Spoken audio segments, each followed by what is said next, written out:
Oubliez l'or et les diamants. Aujourd'hui, nous plongeons dans le monde de l'ultra-rare, là où la science transforme la matière en trésor absolu.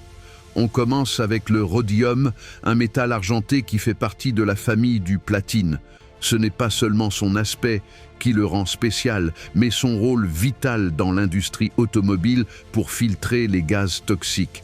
Avec seulement 25 tonnes produites par an dans le monde, son prix a déjà explosé jusqu'à 7 fois celui de l'or.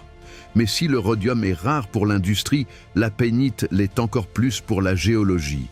Cette pierre précieuse, rouge foncé, détient le record du monde de la rareté. Pendant des décennies, nous n'en connaissions que 2 spécimens sur Terre. On ne la trouve que dans une seule région en Birmanie et sa structure chimique est un défi à la nature.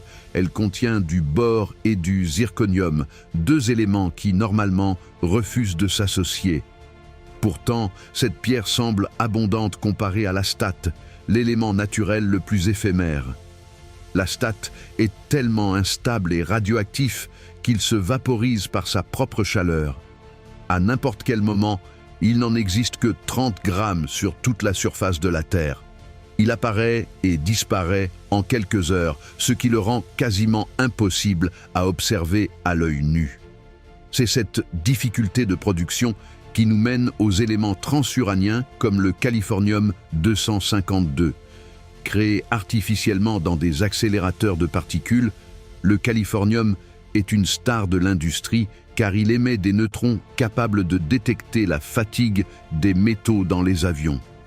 Mais son prix est vertigineux, comptez environ 25 millions d'euros pour un seul gramme. Pourquoi ?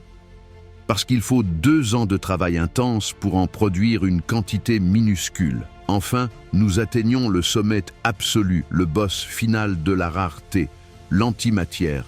C'est la substance la plus chère de l'univers connu, estimée par la NASA à 62 500 milliards de dollars le gramme.